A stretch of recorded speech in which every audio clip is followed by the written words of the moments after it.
Le damos la bienvenida a Ezequiel Arbusti. Buenos días, Ezequiel. Ezequiel, como ya Hola saben de la Inés, ¿cómo clase estás? anterior, bien, gracias. Es consultor asociado de Wanifra y sin más, les decimos que pueden, como la vez pasada, compartir sus preguntas y sus inquietudes para Ezequiel a través del chat. Hoy no lo tenemos a Andrés, así que voy a estar haciéndole yo las preguntas. Eh, Toda participación de ustedes es bienvenida para poder aprovechar al máximo el lujo de poder tenerlo a Ezequiel acá con nosotros. Así que bueno, Ezequiel, todo tuyo Bueno, y gracias por estar gracias. acá. No, gracias a ustedes, a Inés por la invitación. Muchas gracias a todos los que en este momento están participando.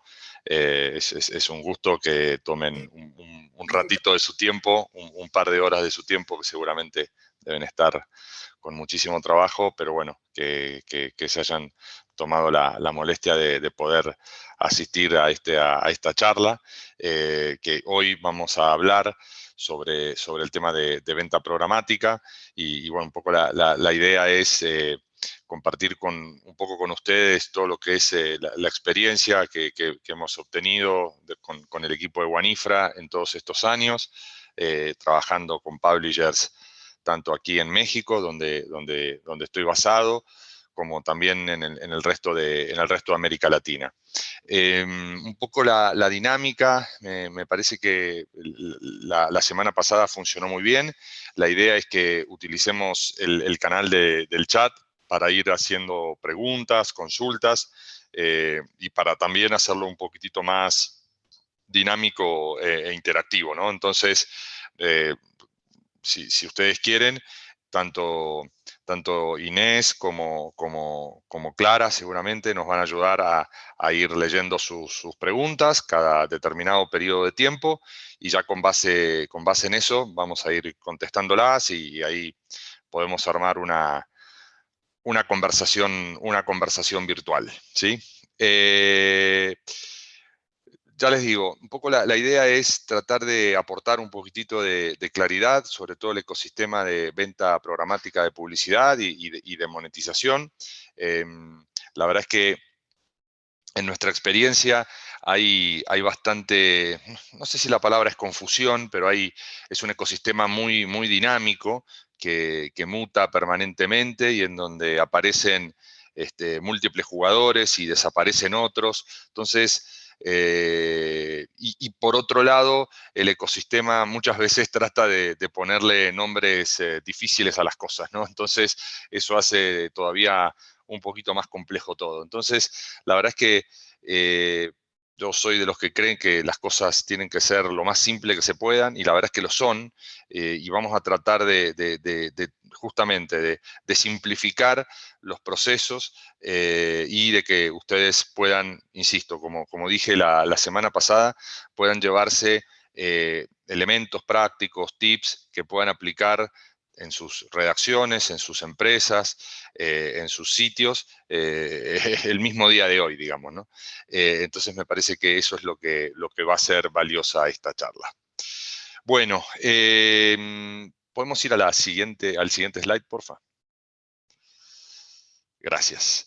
Vamos a hacer una breve presentación. Vamos a hablar nuevamente, vamos a hacer un solo slide o dos a lo sumo, con referencia a la charla de la semana pasada para tener una especie de hilo conductor. Y ya después, en los siguientes 3 tópicos, nos vamos a adentrar en lo que tiene que ver con la charla que hoy tenemos, que tiene que ver con programática, ¿no? Entonces, me parece que... Vamos al siguiente, por favor.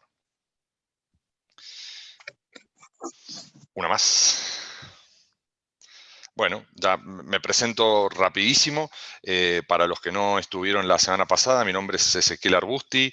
Yo soy argentino, vivo aquí en la Ciudad de México desde hace 4 años, en donde estoy desarrollando negocios de consultoría digital, de desarrollo de audiencias, de planeación de medios y con proyectos digitales de envergadura, y hoy prácticamente mi ocupación principal es ser consultor asociado de WANIFRA, la Asociación Mundial de Editores de Noticias para Latinoamérica. Y también trabajo en algunas ocasiones como capacitador en temas digitales.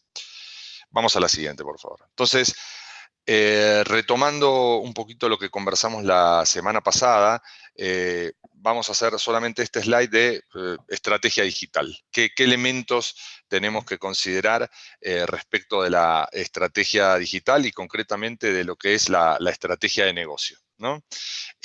Por un lado, tenemos el mercado, ¿no? Es decir, cuál es la oferta que nosotros como medio, como empresa periodística, como redacción, le estamos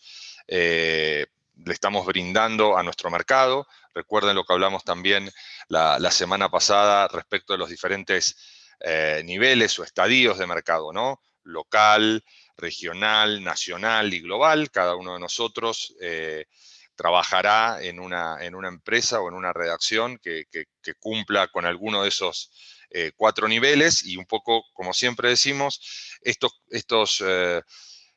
criterios o estos pensamientos que nosotros estamos compartiendo con ustedes pueden ser aplicables, insisto, tanto en una pequeña redacción de 2 o 3 personas en una pequeña ciudad de Argentina, como en una redacción mucho más grande o en una empresa periodística mucho más grande. La idea, la verdad es que los fundamentals son prácticamente los mismos, simplemente lo que tenemos que hacer tiene que ver con ver cómo se amolda la escala de nuestro negocio a estos conceptos, ¿no? Entonces, ¿qué oferta nosotros vamos a brindar? ¿Cuál es nuestra competencia? Recuerdan que la semana pasada hablamos de que muchas veces los medios tenemos una mirada un poquitito endogámica y no miramos tanto a nuestros competidores, no analizamos cuáles son sus fortalezas, sus debilidades, y con base en eso poder armar justamente una estrategia adecuada. Entonces ahí la recomendación siempre es no copiar a la competencia ni replicarla, sino tenerla bien estudiada para ver cómo nosotros podemos elaborar elementos diferenciadores, ¿no? A todo nivel, a nivel de contenidos, a nivel comercial, que seguramente va a ser el foco de la charla de hoy, y a nivel de producto, ¿no? Me parece que también el rol de producto, creo que eso lo vamos a hablar con más detalle en la charla de la semana que viene. Creo que el rol de producto es muy importante. Y por último, el alcance y objetivos de la estrategia, ¿no? Es decir, bueno, qué tipo de alcance va a tener mi medio, cuáles van a ser los objetivos, los KPIs que yo voy a poner para mi negocio, digámoslo así, y esto tiene que ver básicamente con audiencia e ingresos, ¿no? Entonces, justamente retomando el tema de los ingresos, digamos, cómo y cuáles van a ser los recursos humanos, los recursos económicos y también los recursos tecnológicos que van a sostener el proyecto, ¿no? Recuerden ese también triángulo que mencionamos en reiteradas ocasiones la semana pasada, ¿no? Tecnología, producto, editorial, top management y comercial, digamos, ¿no? Ese es el triángulo, y digamos, acá digamos, también se va a ver reflejado el tema de poder tener una priorización común y unos objetivos comunes a nivel compañía, ¿no? Entonces vamos a, digamos, todos estos conceptos que hablamos la semana pasada, vamos a tratar de ponerlos en práctica y en un terreno, sí, lo más tangible posible, lo más práctico posible, para que ustedes puedan aplicarlo en lo que tiene que ver con la estrategia de monetización. Y por otro lado, una vez analizados los recursos, ver qué nivel de escala, ¿no? Cuán escalable va a ser mi operación, digamos, ¿no? Si voy a poder tener, si tengo un medio local, si voy a poder dar el salto al siguiente nivel, ¿no? En términos de escala, ¿no? De calidad. O si tengo un medio regional, voy a poder pasar a nivel nacional, y si yo tengo un medio en Argentina, en Chile, en Perú o en Colombia, si voy a poder armar un proyecto de expansión que sea sustentable, digamos, ¿no? Y cuáles van a ser los elementos que me van a permitir justamente garantizar o mantener dicha sustentabilidad. Vamos a la siguiente, por favor. Una más. Entonces, gracias. Repasando, digamos, las diferentes fuentes de ingresos, sabemos que tenemos hoy en la industria de medios digitales de la región dos modelos, digamos. No quiero usar la palabra predominantes porque creo que todos los modelos son válidos. Tenemos modelos más abiertos, basados en venta directa, en venta programática, en venta de contenido patrocinado o branded content, y tenemos medios híbridos en donde también lo que tiene que ver con particularmente paywall, muro de pago, suscripciones digitales, membresías, hay muchos modelos, pero digamos, traté de simplificarlo con lo que tiene que ver con muro de pago, es de alguna manera una de las fuentes, una fuente híbrida de ingresos, ¿no? Es decir, digamos, suscriptores digitales mezclados con ingresos publicitarios de algunas otras maneras. Y también como elemento intermedio, como fuente de ingresos, está el tema del newsletter, ¿no? Y todo el tema de formulario de registro y demás, que puede ser el primer paso para, de alguna manera, dar el saltito del modelo abierto a un modelo más híbrido. Cada opción de monetización, de alguna manera lo quise resumir con esta frase, ¿no? Cada opción de monetización responde a las necesidades específicas del proyecto y a la estrategia de generación de contenidos, y al mercado, y a los recursos, y a los alcances, y a las limitaciones de cada medio, digamos. La verdad es que muchas veces en el ejercicio de la práctica profesional, los clientes o los proyectos requieren a veces, o hacen preguntas a las cuales uno espera que se responda con respuestas mágicas, digamos, y la verdad que no hay de alguna manera una solución mágica o una solución única para cada uno de nuestros proyectos, digamos. Creo que cada proyecto es único, y creo que lo que tenemos que buscar es la solución que nos funciona a cada uno de nosotros en términos de estrategia de ingresos, con base en los recursos que tenemos disponibles, ¿no? Y algo que quedó muy en claro en la charla de la semana pasada, esto que tiene que ver con la sustentabilidad, digamos, ¿no? Que es un poco distinto a la rentabilidad. Hay momentos en donde seguramente cuando uno ejecuta inversiones, como en cualquier empresa, en ese mismo momento y por un periodo de tiempo X, digamos, meses, o incluso puede ser un año, 2 años, no es técnicamente rentable, pero vas viendo que la curva de ingresos va mejorando mes con mes, y de alguna manera eso permite un camino de sustentabilidad, digamos, ¿no? Entonces, ese es el tipo de proyectos que nosotros en lo general estamos, no sé si la palabra es recomendando, digamos, ¿no?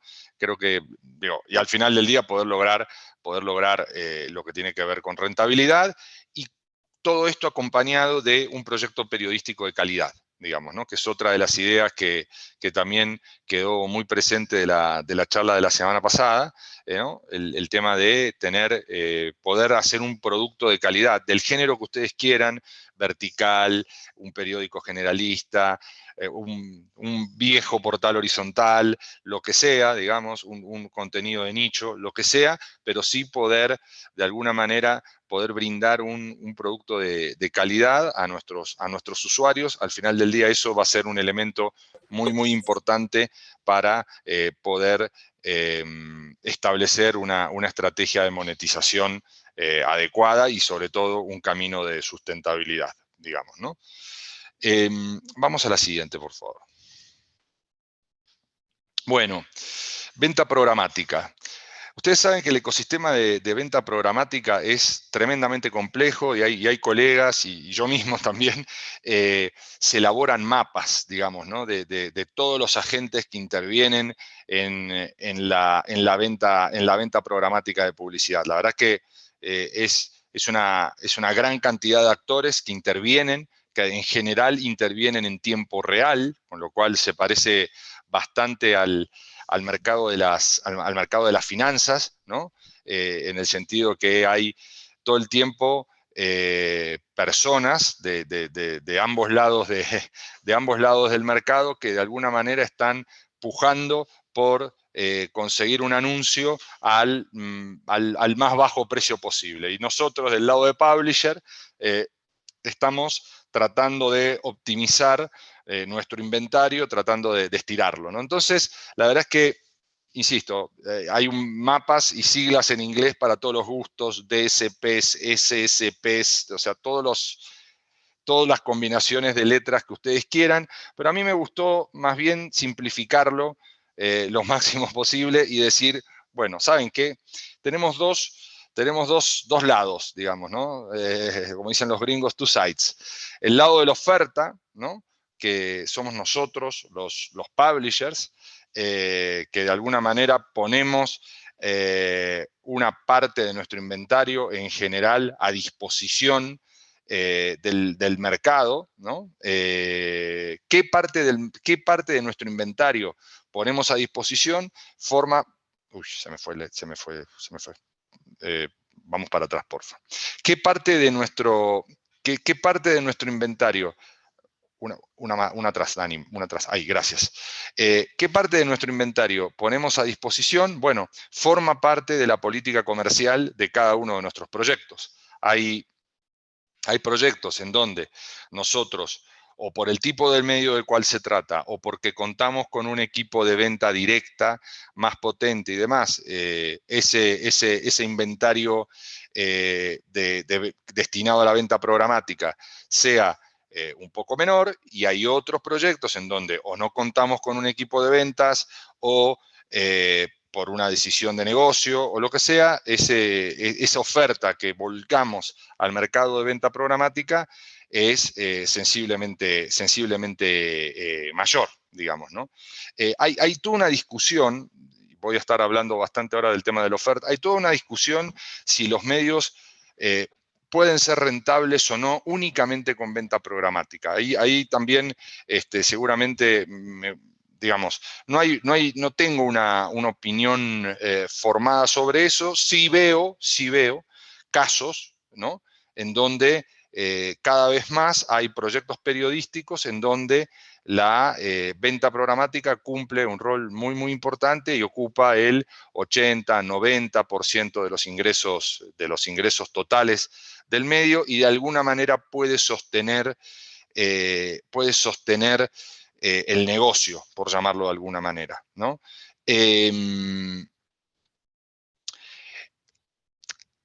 Depende mucho también de dónde estemos ubicados, ¿no? Es decir, no es lo mismo un proyecto editorial basado aquí en México, que tiene un nivel de CPM, o en Brasil, por poner un ejemplo, o en Chile, que un proyecto que está basado en Argentina. O sea, en general, ustedes saben que los effective CPMs, que vamos a hablar un poquitito más adelante de lo que se trata, están denominados en dólares, y en general hay países que tienen CPMs medidos en dólares mucho más altos que otros, y bueno, otros países que justamente están un poquitito más castigados en ese sentido. Entonces, les diría, la oferta la volcamos nosotros, los publishers, al mercado, digamos, ¿no? La demanda, ¿quién de alguna manera ejerce la demanda en este mercado? La verdad es que es bastante, del lado de demanda es un poco bastante más complejo. Hay muchos agentes que intervienen. Les diría que en general tenemos las grandes plataformas de venta publicitaria, como pueden ser Facebook, Google y otros jugadores, digamos, a nivel global. También están las agencias de medios también globales, que también ejercen su papel. Por otro lado, hay intermediarios, brokers, no sé bien cómo llamarlos, que también ejercen un papel muy, muy importante en la demanda. Y de alguna manera, lo que sí vemos es que el ecosistema del lado de la demanda se está volviendo cada vez más complejo, ¿no?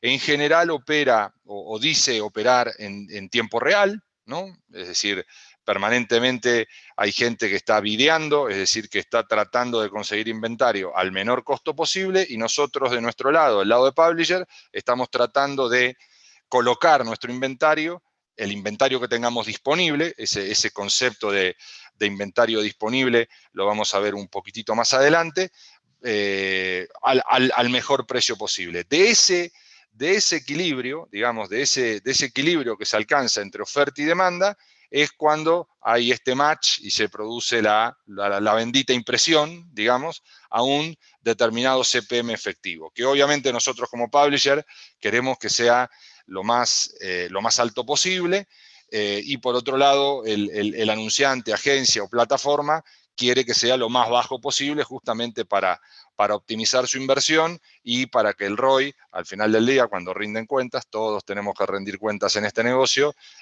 su ROI sea el mejor posible, ¿no? Entonces, les diría que esto es como opera el mercado de programática. Me pareció muy importante manejar, digamos, presentárselo de una manera muy sencilla, para no marearlos, digamos, ¿no? Creo que eso es muy importante porque, insisto, seguramente cuando vengan preguntas podemos detallar un poquitito más respecto de, hay medios que seguramente trabajen con puro AdSense, digamos, que es el nivel inicial en términos de programática, y hay otros que son muchísimo más sofisticados, que tienen distintas estrategias de venta programáticas, que tienen waterfalls, que tienen passbacks, que tienen, bueno, un montón de estrategias para tratar de estirar su inventario y de aprovechar cada uno de los espacios que tienen disponibles en sus medios, con el objetivo de poder maximizar los ingresos. Vamos a la siguiente, por favor, Dani. Gracias. Bueno, aquí un poco qué elementos creo importantes tomar en consideración a la hora de elegir una estrategia de venta programática. Por un lado, debería procurar que la estrategia de venta programática y de venta directa no afectara el desempeño del sitio, es decir, el tiempo de carga del sitio. Ustedes saben, y eso es por múltiples aspectos, digamos. Eso tiene que ver por experiencia de usuario, tiene que ver por visibilidad de los anuncios, tiene que ver por cuestiones de SEO y de optimización en buscadores. Entonces, yo les diría que el desempeño es una variable, a mi criterio, fundamental para poder llevar adelante la estrategia programática. Y vuelvo a lo mismo. Este triángulo entre tecnología, editorial y ventas tiene que funcionar perfecto. Es decir, y creo que ya lo mencioné la semana pasada, pero creo que vale la pena volver a repetirlo. Si nosotros tenemos la mejor tecnología, una tecnología buena, digamos, ¿no? Un sitio con un CMS, con un hosting, con un diagrama de infraestructura que responde a las necesidades actuales del mercado. Tenemos buen contenido, ¿no? Tenemos el contenido adecuado, de calidad, que se publica a tiempo y demás. Ahora, si eso lo llenamos con redes de anuncios, que es un poco el segundo elemento. Ahora nos vamos a detener un poquitito más en lo que tiene que ver con redes de anuncios. Lo que vamos a conseguir es que nuestro sitio sea más lento. Si nuestro sitio es más lento, es decir, ¿qué es lo que pasa? Digamos, cada red de anuncios o cada implementación que yo hago de anuncios es una línea de código, digamos, ¿no? Está el ads.txt y se va poniendo líneas de código y después se pueden pegar líneas de código en la programación del sitio y demás. Entonces, si yo lleno de alguna manera mi sitio con, voy a decir un número hipotético, 30 redes de anuncios que van a operar sobre mi sitio, lo más probable es que mi desempeño de alguna manera empeore. ¿Por qué? Porque cada línea de código, cada petición es un request que yo le estoy pidiendo a mi tecnología, y esos llamados, al final del día, son una determinada cantidad de milisegundos, ¿no? De milisegundos que van sumando, sumando, sumando, y si ustedes hacen un GTmetrix, un Lighthouse, el que quieran, un ping, el que gusten, digamos, van a poder ver justamente esto, digamos, ¿no? Van a poder ver la cascada de queries, la cascada de peticiones que tienen que tiene nuestro sitio, provocado por la cantidad de redes de anuncios que hemos conectado. Entonces, la verdad es que yo no puedo hacer una recomendación cerrada en decirles pongan muchas redes de anuncios o pongan pocas redes de anuncios. Lo que yo haría, si fuera mi sitio, es buscar un equilibrio en donde, de alguna manera, pudiera considerar estas 4 variables, ¿no? Desempeño, cantidad de redes de anuncios, fill rate, es decir, tasa de llenado, y effective CPM. Entonces, ¿cuál es mi propuesta? Es decir, si yo voy a tener 30 redes de anuncios y eso me va a dar una promesa de effective CPM muy alto, pero al final del día me va a alentar o va de alguna manera a dificultar tanto mi tasa, el rendimiento de mi sitio medido en alguno de los tests de performance que quieran, el que gusten, al final del día voy a generar menos páginas vistas. Y si genero menos páginas vistas, voy a tener menos inventario disponible. Y por más que tenga las mejores promesas de precios del mundo, probablemente es muy posible que no alcance los objetivos económicos de mi proyecto. Sin embargo, si yo tengo menor cantidad de redes de anuncios y eso automáticamente me va a hacer, si mi tecnología es buena, digamos, si mi tecnología es buena, va a ser que mi sitio de alguna manera cargue más rápido o cargue de alguna manera más ligero. Entonces eso me va a permitir tener mayor cantidad de páginas vistas y probablemente tenga una mayor probabilidad de alcanzar los objetivos económicos, los objetivos económicos de mi proyecto, ¿no? Entonces, variable súper importante, el desempeño. Segunda variable a tener en cuenta, redes de anuncios. ¿Cuáles sí, cuáles no? Yo les diría, y si quieren encadeno la variable número 2 con la variable número 3, es decir, lo que tenemos que hacer probablemente, ustedes saben que en el proceso de venta, particularmente en el proceso de venta programática, hay mucha promesa, ¿no? O sea, se acerca el jugador X y nos promete que vamos a tener CPMs de 4 a 6 dólares, ¿no? Esto es algo que en mi experiencia de los últimos años me ha pasado muchas veces. Y una vez es,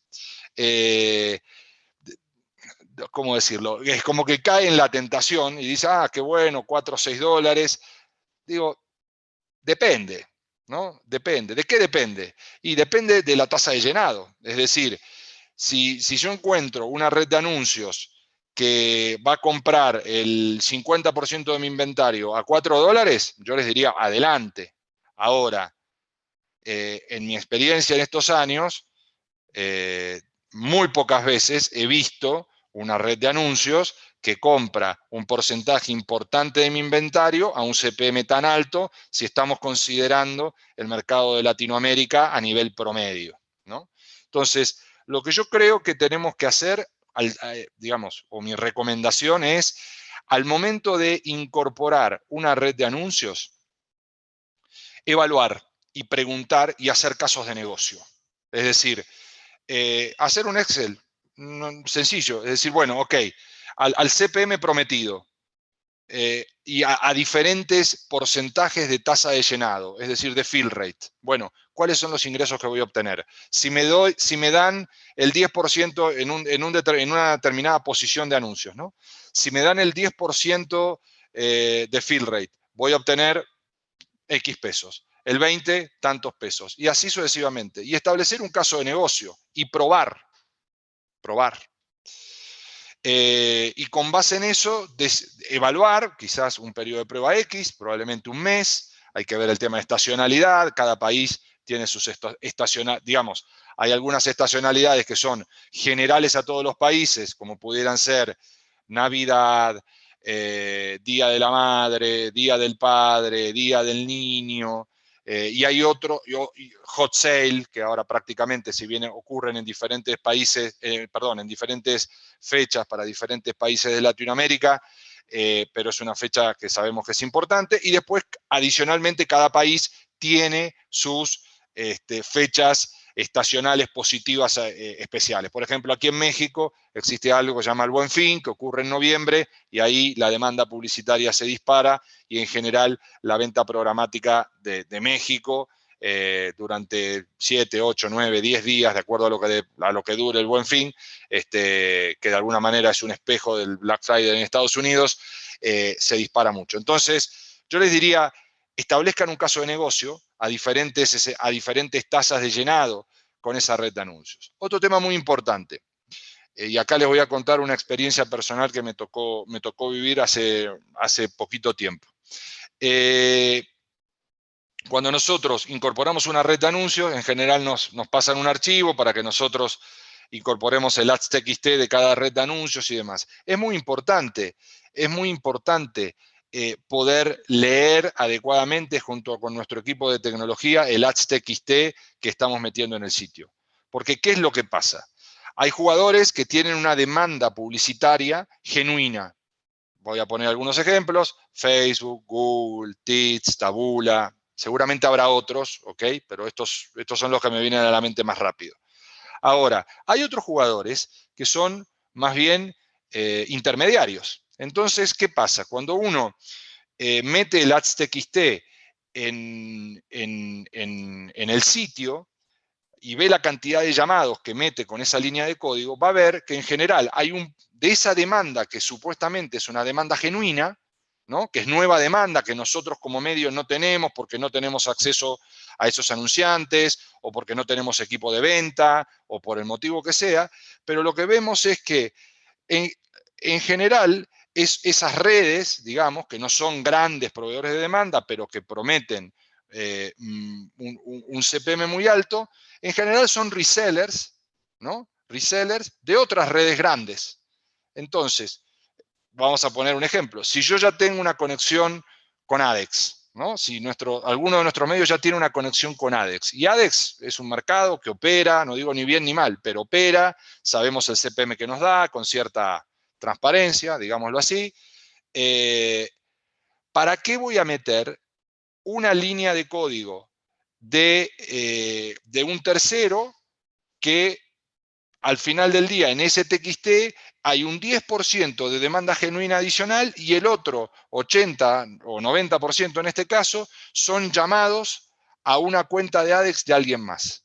La verdad es que el precio de ADEX que va a establecer para mi sitio va a ser el mismo, ya sea a través mío o a través de un tercero. Entonces, la verdad es que yo prefiero tener el contacto con ADEX y el contacto y el contrato directo con ADEX en vez de dárselo a un tercero, ¿no? ¿Por qué? Porque justamente estos terceros lo que hacen es, de esa supuesta demanda genuina, de esos supuestos 4 o 6 dólares, lo único que hacen es agregar probablemente un 5 o 10% de anunciantes que no están en ADEX. El otro, todos los otros pedidos se redirigen automáticamente a ADEX.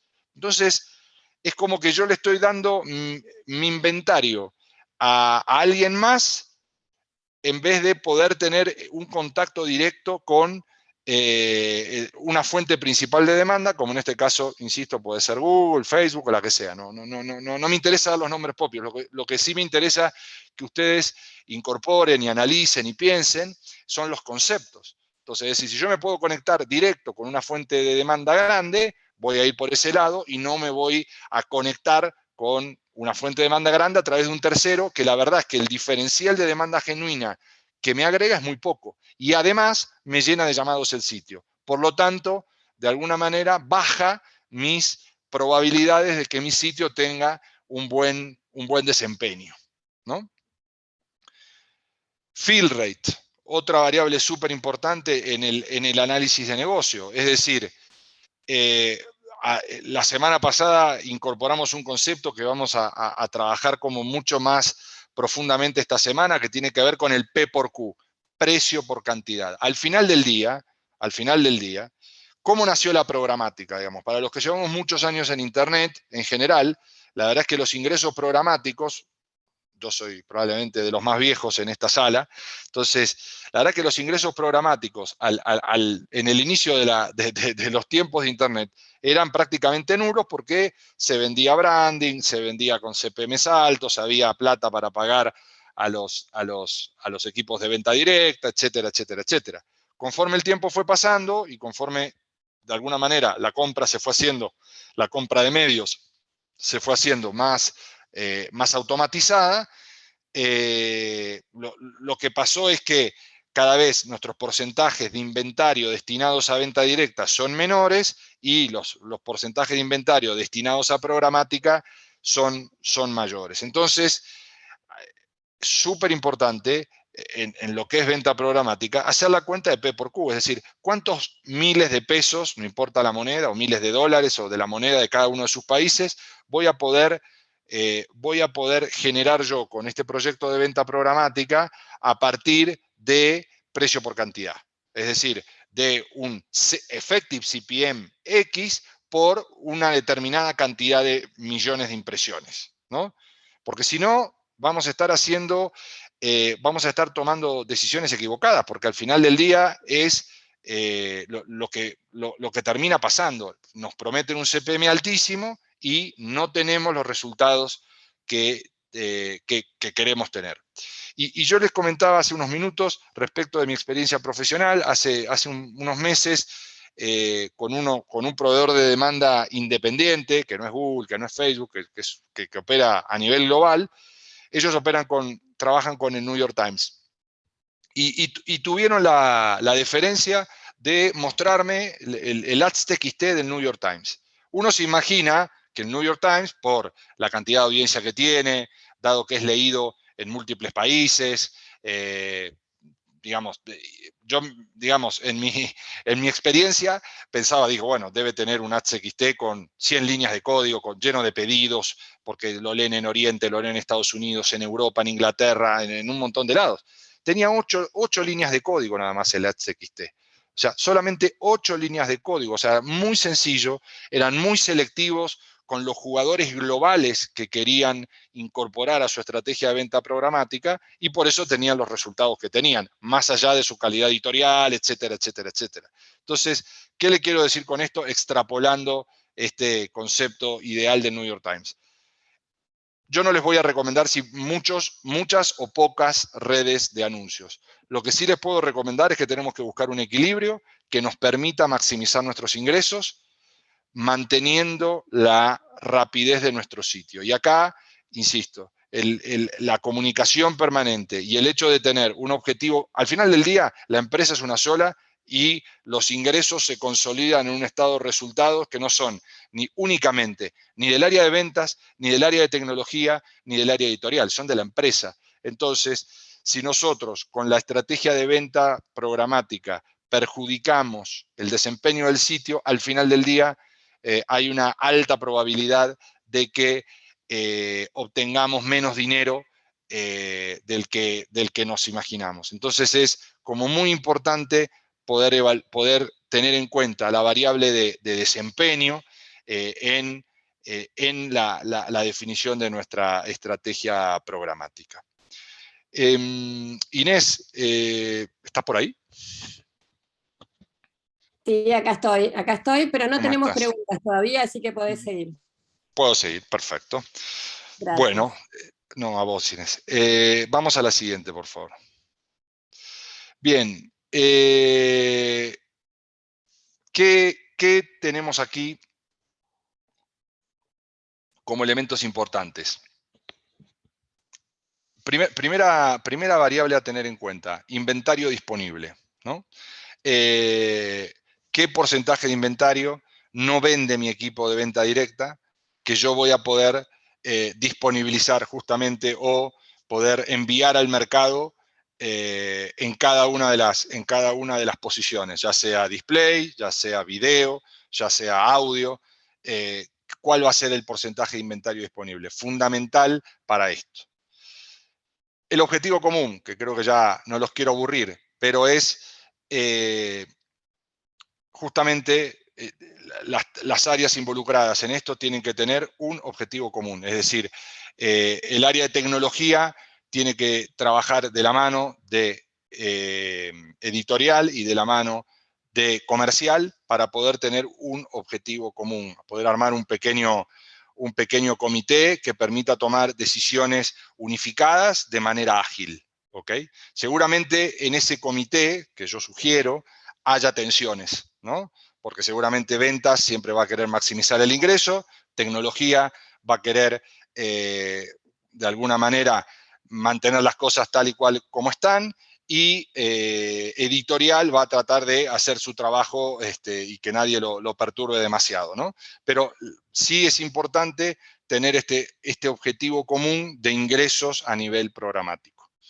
Aquí yo quiero resaltar algo muy importante que tiene que ver con los recursos humanos disponibles y el equipo de ventas y tráfico. La verdad es que, por lo menos en mi experiencia, las áreas de tráfico estaban bastante subestimadas, digámoslo así, por decirlo de manera elegante. Y la verdad es que las áreas de tráfico cumplen hoy en día, en los medios digitales modernos, un rol súper importante, súper importante. Les diría que en mi modo de verlo, digamos, a mí me toca trabajar y conocer, digo, insisto, por mi ejercicio profesional, por ejemplo, con los equipos de tráfico de aquí en México, de Televisión Azteca o de Televisa, y la verdad es que cuando uno observa esas áreas de tráfico, hay un nivel de especialización, pero sobre todo se le da una importancia, una relevancia que yo no, por lo menos, no había conocido antes. Es decir, es súper importante saber en cada momento, cada día, qué inventario voy a tener disponible, cómo nos fue ayer, es decir, qué tasa de cobertura tuvimos, y toda esa información, qué CPM promedio obtuvimos para cada uno de los formatos, para cada una de las ubicaciones de nuestros anuncios, es decir, y toda esa comunicación tiene que, información, perdón, tiene que ser generada por el equipo de tráfico. Y de alguna manera, en conjunto con las áreas de ventas, a las áreas editoriales y las áreas de tecnología, poder desarrollar justamente una estrategia común, ¿no? Y poder ir reportando los ingresos en tiempo real. Esa es otra de las cosas muy importantes. Es decir, nosotros tenemos que ir sabiendo cada día cuánto dinero generamos para poder tomar las decisiones adecuadas, ¿no? Ejemplo, en algunas redes grandes, ¿no? Como pudiera ser ADEX, ¿vamos con reglas de precios o no vamos con reglas de precios? Es decir, ¿qué equilibrio vamos a mantener con nuestras reglas de precio y nuestras tasas de cobertura?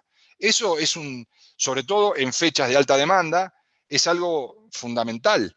Entonces, y la verdad que eso es trabajo voy a decir, trafficker, pero digo, cada uno en sus empresas lo va a llamar de distinta manera, pero la verdad es que es fundamental poder contar con esa información en tiempo real y que esa información sea compartida con las áreas de la organización que tienen algo que decir, ¿no? Es decir, la verdad es que, sobre todo, digamos,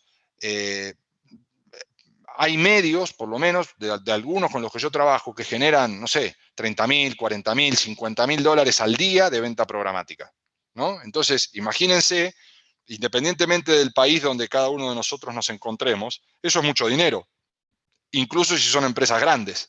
Entonces, imagínense que esos ingresos se van devengando hora a hora.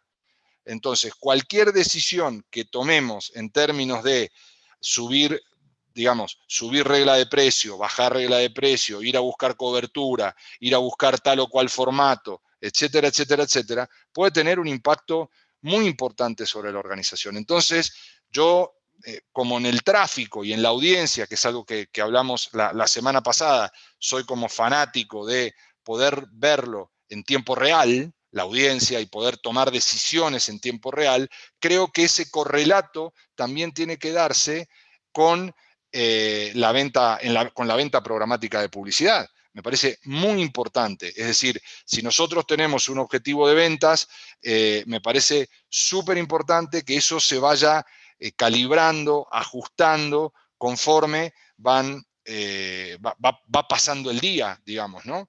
A veces nos pasa, y esto también en la experiencia, sábado y domingo, ¿no? Es decir, uno deja determinado seteo de variables sábado y domingo y resulta que el lunes las cosas no salieron como uno esperaba. Bueno, la verdad es que un error en sábado, domingo o en un feriado largo, ¿no? O puente, como se llama aquí en México, puede ser muy costoso para la compañía. Entonces, creo que, y a veces hoy las herramientas nos permiten estar seteados con reportes automáticos, con alertas, si los precios bajan, si los precios suben. Entonces, la verdad es que creo que es muy importante, la verdad que el rol del área de tráfico es central. Primero para alimentar al equipo de ventas con información y luego que esa información permee al resto de la organización, ¿no? Entonces, me parece fundamental poder poner en valor, darle valor al área de tráfico, que seguramente hace un tiempo quedó como un poquitito rezagada y ahora, insisto, para mí es central, y lo dije la semana pasada y lo repito en esta, son los que es como si fuera un banco central de un país. Controlan el dinero que circula, controlan el proceso de emisión de moneda, porque al final del día el inventario publicitario es la moneda de un país, en este caso es la moneda de un medio, entonces es central dentro de nuestra estrategia. Inés, hay una pregunta, me comentan. Sí, exacto. Cato de Cimeco de Argentina te quiere preguntar cómo es la integración de Facebook Instant Articles en esta estrategia, que si bien entienden Sí, que es monetizar dentro del ecosistema de Facebook y programática pura, es en el stock propio de cada sitio. sí. Bueno, hola Cato, ¿cómo estás? Tanto tiempo. Espero que bien. A ver, ¿cómo, digamos, las vistas, la vista de FIA de Facebook Instant Article es una vista que permite hacer básicamente dos cosas. Por un lado, captar anuncios a través del Facebook Audience Network, primero y principal, y ahí en tu set de Business Manager vos tenés distintas opciones de densidad de anuncios, mínima, default y máxima, ¿no?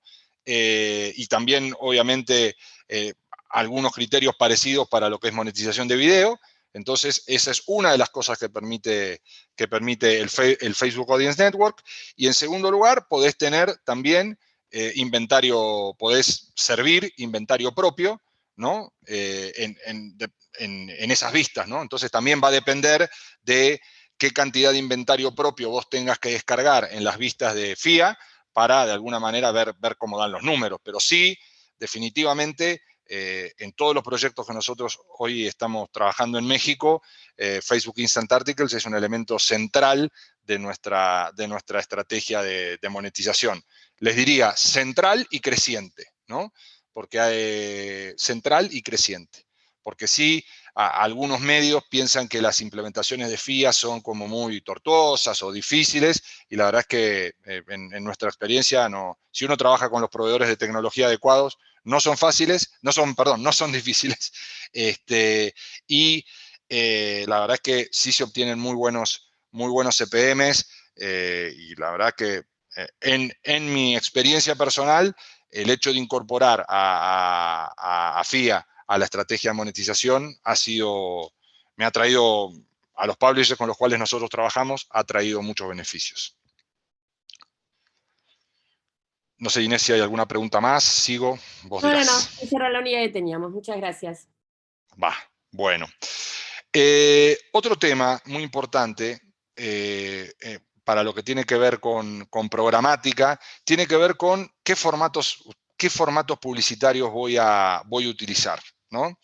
Y acá hay todo un gran debate, y en el que también intervienen algunos de los elementos o de las variables que comentamos antes, que básicamente tiene que ver con el desempeño, ¿no? En general, digamos, si cada uno de nosotros habla con sus proveedores de tecnología, nos van a decir, por favor, no utilicen Rich Media, vamos únicamente con formatos estándar CAB, etcétera, etcétera, etcétera, y eso probablemente sea la respuesta que yo daría, ¿no? En general, los formatos estándar si están bien implementados, ¿no? No complican el desempeño del sitio, respetan nuestros lineamientos en términos de experiencia de usuario y de alguna manera cumplen todos los objetivos que tiene este ecosistema. Respecto de los formatos Rich Media, y esto es una opinión personal, lo recalco N veces, es una opinión personal, yo sé que en algunos países en algunos medios de algunos países, probablemente medios grandes, que tienen relaciones muy fuertes con anunciantes grandes, retailers, automotrices, marcas de consumo masivo en general y demás, sabemos que es casi imposible poder desconocer los formatos Rich Media, digamos, ¿no? Porque la presión del volumen de negocios hace que de alguna manera uno tuerza un poquitito su voluntad o el librito de decir no solamente formatos estándar. La verdad es que en lo personal yo me siento mucho más cómodo justamente con los formatos estándar y creo que reservaría de alguna manera los formatos Rich Media para anunciantes super premium, súper estratégicos a nivel empresa y que de alguna manera el CPM que nos pague nos justifique las potenciales contras que pudiera tener este modelo, ¿no? Si yo tengo un medio pequeño en el interior de Chile, en el interior de Argentina, de México, de Colombia, la verdad es que conectarme a una red, a una network que llene mi sitio de formatos intrusivos de Rich Media no tiene mucho sentido, ¿no? Me parece que ese de vuelta es el equilibrio y el sentido común que tiene que primar, ¿no? Es decir, si yo soy, no quiero dar marcas, pero del top 3 de cualquiera de nuestros países, ¿no? En términos de publishers, y estoy trabajando con el top 5 de marcas comerciales, bueno, ahí quizás tenga sentido armar una estrategia de Rich Media en determinado momento del día, con determinados formatos, que sean lo menos, dentro de lo que se pueda, que sean lo menos invasivo posible. Ahora, un medio pequeño, no sé, de menos de 1 millón de usuarios únicos, por decir algo, que esté conectado a 10 redes de Rich Media, y en mi modo de ver no tiene mucho sentido, ¿no? Entonces, ¿por qué no tiene sentido? Porque si uso la tecnología adecuada, CMS, infraestructura, etcétera, etcétera, etcétera, de alguna manera voy a estar coartando mi libertad de crecer, digamos, ¿no? Porque sé que me va a quitar rendimiento, sé que va a empeorar la experiencia de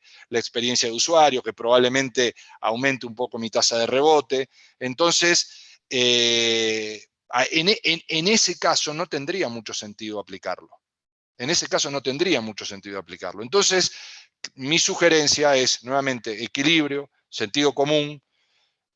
Si soy un medio pequeño o mediano, pero que tengo aspiraciones de crecer, creo que todos tenemos aspiraciones de crecer a una tasa de Internet, ¿no? Ese es el otro tema, crecer a tasas de Internet, doble dígito, triple dígito, año contra año. Creo que ahí la estrategia debiera ser estándar. Y si soy un top 3, que tengo acuerdos comerciales con el top 5 de marcas en mi país, y bueno, ahí creo que se pueden hacer algunas concesiones. Entonces saben que estamos moviéndonos, en un entorno de Better Ads, y que de alguna manera eso, digamos, tiene una razón de ser. No me voy a poner a explicar detalladamente qué es Better Ads, pero básicamente es la simplificación de todo lo que tiene que ver de formatos de anuncios y básicamente la estandarización de los anuncios y el no gustarnos tanto o nada, por decirlo de algún modo, Rich Media. Entonces, creo que para crecer me inclinaría más para ese modelo. Cuando ya soy grande, creo que, como medio, podemos tener algunas licencias. Vamos a la siguiente, Dani, por favor. Bien. En la venta programática display, yo les diría que hay 4 modelos de venta, digamos, ¿no? Que en general también estos modelos aplican para el video y en mucha menor medida para el audio. Sabemos que el audio recién, o sea, en este momento, en la realidad del mercado, por lo menos a nivel Latinoamérica, hay mucha más oferta que demanda. Digamos, si bien hay iniciativas a nivel programático y a nivel anunciantes de audio, pero la verdad es que todo es muy incipiente, entonces depende con quién hable cada uno de nosotros, puede tener una visión u otra visión de lo que está pasando en el mercado. Entonces me voy a centrar particularmente en 2 tipos de contenido que tienen que ver con display y que tienen que ver con video. ¿Cuáles son esos 4 modelos? El Open Auction, que es la subasta abierta, que es el nivel inicial de cualquier marketplace, en donde lo que básicamente es una subasta, entre comillas, en tiempo real, por cada una de las posiciones de anuncios que nosotros tenemos disponibles en nuestro sitio.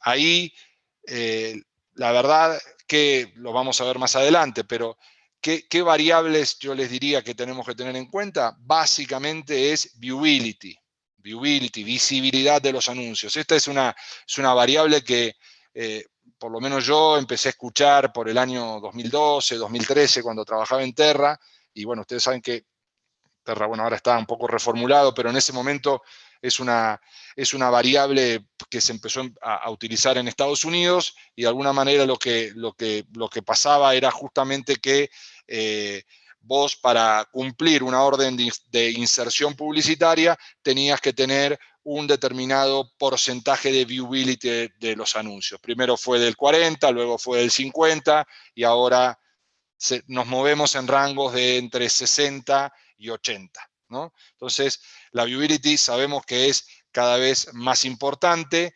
Ahí yo les diría, ¿qué recomendaciones hay? Básicamente es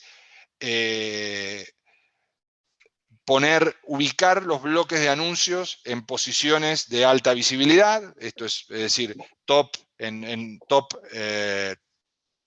mobile, sticky, probablemente algún box banner en alguna posición destacada dentro de la interna de nota, abajo de la imagen, cada uno tendrá su layout, su experiencia de usuarios, depende también de la cantidad de bloques de anuncios que cada uno de ustedes quiera poner en su sitio, pero me parece que una variable central dentro del viewability tiene que ver con, dentro del Open Auction tiene que ver con la visibilidad que yo tengo en el promedio de mi inventario. Además, esto es promedio de mi inventario. Es decir, todos tenemos un bottom banner que tiene una viewability del 20 o del 30%, y tenemos que tener también una posición top banner que tenga una viewability del 60, 70, 80%, porque al final del día, por cómo nos va a pagar la subasta en el Open Auction, va a ser por un promedio de todas nuestras posiciones. Vamos a tener precios más altos en las posiciones top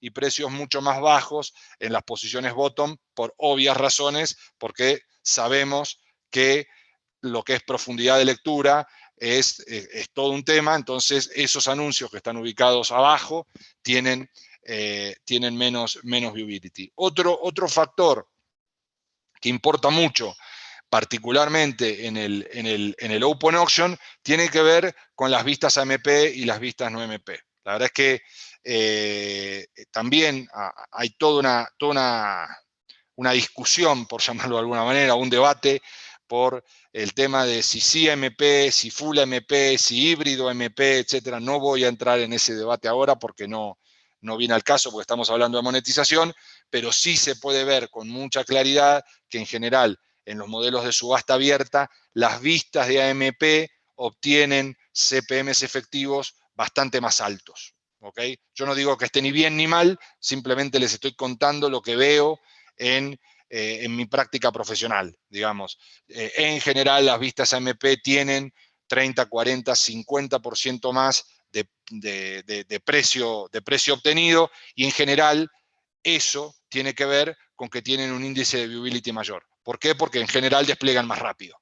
Entonces, si despliegan más rápido, de alguna manera los anunciantes, esto es una regla de oro que se mantiene desde el inicio de la historia, los anunciantes siempre quieren verse, entonces están dispuestos a pagar más en aquellos lugares o en aquellas posiciones donde se vean mejor. Entonces, por eso, les diría que Effective CPM y Viewability me parece muy, muy importante para poder tener una estrategia efectiva en el Open Auction. Después hay los otros 3 modelos, son modelos más cerrados, por llamarlo de alguna manera. No me quiero detener tanto en cada uno de ellos, pero, a ver, acuerdos garantizados es cuando un anunciante X establece a través de una red de programática un acuerdo cerrado con nosotros, ¿sí?, por un CPM dado y una determinada cantidad de impresiones para un determinado periodo de tiempo.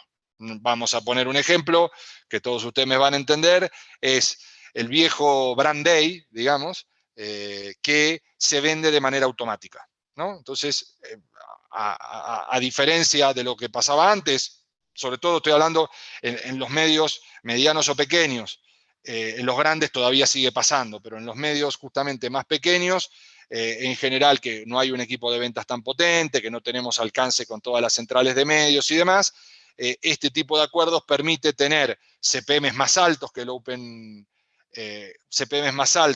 Auction, definitivamente, probablemente CPMs parecidos a los de venta directa, ¿no? Por un determinado periodo de tiempo que, por otro lado, nos ofrece la ventaja de que no tenemos que hacer un esfuerzo de cobranza, ¿no? Porque en general la misma plataforma que elabora y junta las puntas del acuerdo garantizado es la que paga.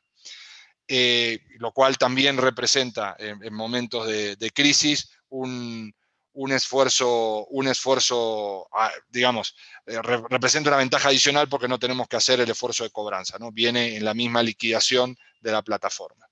Los acuerdos preferentes es un poco un híbrido, digamos, ¿no? Es decir, son acuerdos que se ejecutan también de manera automática, en donde interviene una plataforma, en donde probablemente también interviene una central de medios, ¿no? En general de las globales, que tienen hasta sus propias plataformas de demanda, y se establecen condiciones para ejecutar un acuerdo que en general tiene periodos de tiempo más largos que el acuerdo garantizado, es decir, el acuerdo garantizado puede durar un día, una semana o un periodo de tiempo, probablemente más asociado a una fecha especial, mientras que el acuerdo preferente tiene más que ver a cómo trabajan las agencias respecto de su planificación anual, digámoslo así.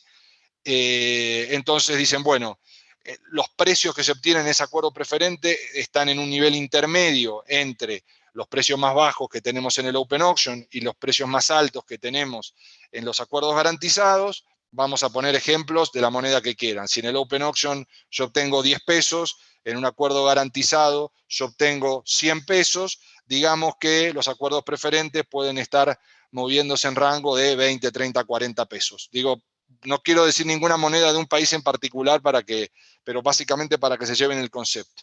Ahora, ¿qué es lo que pasa con el acuerdo preferente?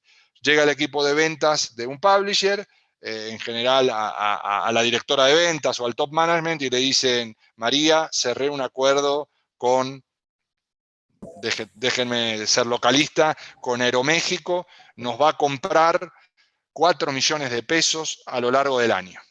Bueno, eso no es tan así. ¿Por qué? Porque no es un acuerdo garantizado, es una opción de compra que tiene el anunciante para que la pueda ejercer o no. El hecho de que la ejerza o no depende de muchas variables, pero a mi modo de ver, una de las variables fundamentales que tiene que operar es el esfuerzo de venta, ¿no? Es decir, el equipo de ventas tiene que estar trabajando codo a codo con el equipo de la central, o de la plataforma con la cual cerramos ese acuerdo preferente para poder justamente ejecutar este acuerdo y tratar y procurar de que en cada campaña que ellos tengan, nosotros tengamos una parte de ese acuerdo. Es decir, si yo no tengo un equipo, vamos a ponerlo en criollo, si nosotros no tenemos un equipo de ventas que esté presionando a la agencia para que ese acuerdo preferente de 4 millones de pesos hipotéticos que nosotros cerramos con Aeroméxico, ese acuerdo no se va a ejecutar. Y si no se ejecuta, ese dinero no va a ingresar a la compañía. Me toca ver en la práctica profesional, muchas veces entro a Ad Manager y lo que se ve es que justamente tenemos un montón de deals cargados, pero que no están ejecutados, ¿no? Es cierto, no perdemos ese inventario, es verdad, no perdemos ese inventario porque justamente como no es un acuerdo garantizado, no se reserva ese inventario, pero de alguna manera sí, en términos de costo de oportunidad de ingresos, dejamos de ingresar ese dinero, ¿no? Entonces, súper importante que las áreas de tráfico, las áreas ejecutivas, estén pendientes de la ejecución de dichos acuerdos preferentes, porque si no es, como dijimos en reiteradas oportunidades, una nueva promesa de ingresos, ¿no? Y la verdad es que la cuenta de banco de cada una de nuestras empresas no se llena con promesas de ingresos, sino con ingresos efectivos que se puedan contar y tocar. Entonces, ahí el rol de tener un acuerdo, un equipo de ventas que pueda estar ejecutando eso es fundamental. Yo les diría que para aquellos medios que tienen equipo de venta, los acuerdos preferentes son una opción. Para aquellos, y que son en general, los acuerdos preferentes se cierran entre las agencias y los publishers más bien de mediano tirando a grandes, mientras que los acuerdos garantizados y los open auction de alguna manera están un poquitito más, ¿cómo decirlo? Son un poquito más democráticos, ¿no? O sea, están un poco más al alcance de todos. El open auction está definitivamente al alcance de todos.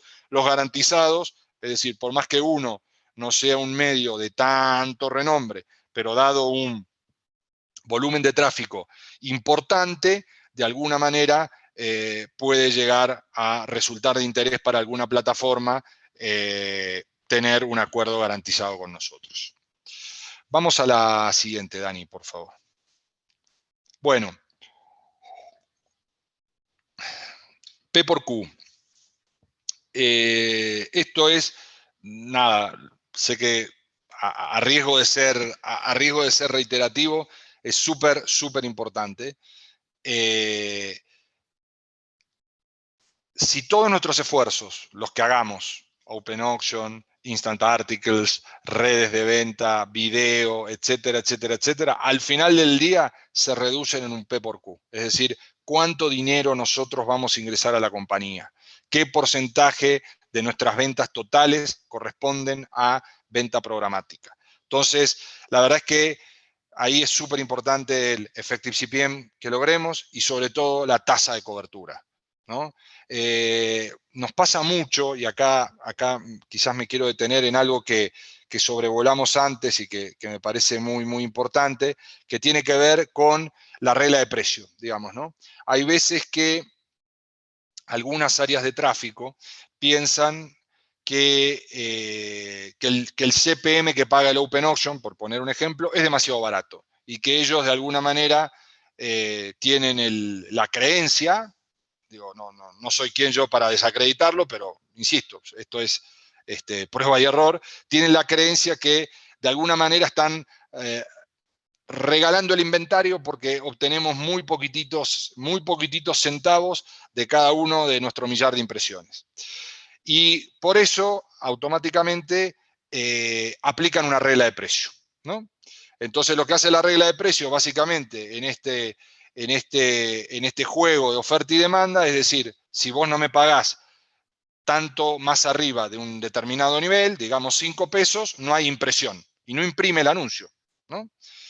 Entonces yo ahí diría, en miras a preservar el P por Q, creo que ahí tenemos que establecer un nuevo equilibrio entre el effective CPM y la tasa de cobertura, ¿no? Es decir, si nosotros queremos elevar nuestro CPM mucho, ok, lo podemos hacer. Ahora, ¿qué va a pasar? Como es un juego de oferta y demanda, automáticamente va a bajar nuestra tasa de cobertura. Y tenemos que volver a hacer P por Q. ¿Qué preferimos? ¿El 90% de nuestro inventario vendido a 10 pesos o el 10% de nuestro inventario vendido, digamos, a 90 pesos, ¿no? O a 80 pesos? Lo que tenemos que hacer es justamente hacer un equilibrio entre estas dos variables, ¿no? Y creo que tenemos que hacerlo en diferentes momentos del año. Es decir, si a nosotros se nos ocurre poner una regla de precio el 1 de enero, cuando los anunciantes están todos de vacaciones y no les interesa prácticamente anunciar y aparecen los anuncios, ustedes vieron los anuncios de Apple que se ganan 1 millón de pesos y que te ganas un iPhone y que te ganas un montón de cosas, digamos, no tiene ningún sentido meter una regla de precio o insertar una regla de precio en ese momento. Ahora, si nosotros vamos a tener una política de regla de precio en un momento de altísima demanda, como pudiera ser Navidad, Back to School, Día de la Madre, Día del Padre, Día del Niño, Black Friday, Hot Sale, Hot Week o lo que sea, me parece que ahí sí tiene más sentido. ¿Cómo manejarlo? Bueno, justamente, es decir, y ahí vuelvo a lo mismo, tenemos que ir viendo. Nosotros en el último hot sale, que fue aquí en México en mayo, hicimos ajuste de regla de precio hasta 6, 7 veces en el día. ¿Por qué? Porque estábamos bien, es decir, nosotros lo que primero establecimos no fue un precio, fue una tasa de cobertura. Es decir, nosotros queríamos que nuestra cobertura, es decir, nuestro fill rate, no fuera menor al 80%. Entonces íbamos viendo qué regla, qué precio íbamos a tener que mover para respetar nuestro 80%. A veces lo teníamos que bajar, otras veces lo teníamos que subir. De nada me sirve tener un precio súper alto si voy a tener únicamente el 10% de mi inventario ocupado, ¿no? Porque al final del día una impresión vacía o una impresión que no se produce no genera nada. Entonces, creo que es muy importante, insisto, como una variable fundamental del negocio, la tasa de cobertura. En lo personal, yo me siento mucho más cómodo con tasas de cobertura altas, 70, 80, 90%, y con precios que puedan ir variando. Cuando hay baja demanda, dejarlo flotar al mercado, ¿no? Dejarlo flotar al mercado, definitivamente, y cuando tenemos alta estacionalidad, jugar con las reglas de precio, pero monitoreando permanentemente. Monitoreando permanentemente es eso, porque es prácticamente algo muy parecido al trading de la bolsa, ¿no? Es decir, hay que estar monitoreando permanentemente. Nosotros no nos gustaría que a quien le confiamos nuestro patrimonio y decidimos invertir 100 pesos en acciones, no las esté mirando nunca. Bueno, esto es igual. Es decir, tenemos que estar permanentemente ajustando, generando reportes, viendo. No es lo mismo, y acá voy a poner otro ejemplo respecto de las posiciones y la viewability. Es decir, yo puedo pujar precio en aquellas posiciones premium mías, ¿no? En el top banner AMP, en el sticky mobile, que en el bottom banner. Probablemente no tenga no tiene ningún sentido poner una regla de precio en un bottom banner, porque por definición la demanda en esa posición va a ser mucho menor. Entonces, ¿para qué voy a poner una regla de precio donde tengo poca demanda? Tengo que poner regla de precio para que justamente cumpla su objetivo, que es subir el precio y subir el ingreso en aquellas posiciones donde tengo alta demanda. Entonces, pero todo esto, sobre todo en las fechas especiales, lo tenemos que ver en tiempo real e ir haciendo ajustes, ¿no? Entonces, eso me parece que es muy, muy importante. Vamos a la siguiente, por favor. Aquí, bueno, algo de esto ya lo mencionamos, pero vamos a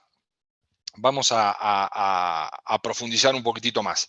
Digamos, dos plataformas que trabajan con display, que probablemente sean de las más grandes del mercado, ¿no? En el caso de Facebook Instant Articles, bueno, ¿qué cuestiones tenemos que considerar? ¿Qué cantidad de impresiones generamos? ¿Dónde generamos esas impresiones? ¿No? El tema de IP para obtener el effective CPM promedio es muy, muy importante, ¿no? Voy a poner un caso que nosotros trabajamos aquí en México, uno de los medios para los cuales trabajamos, obtenemos mucha audiencia, muchos usuarios únicos de Estados Unidos, ¿no? Entonces, justamente, dependiendo de si tenemos, ustedes saben que la IP USA es obviamente la mejor paga en la región.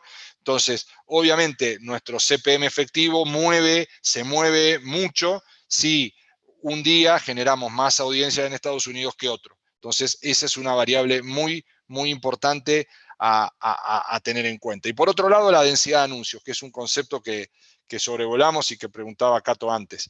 Es decir, ¿qué recomendación, digamos, la verdad que no hay una recomendación puntual para hacer?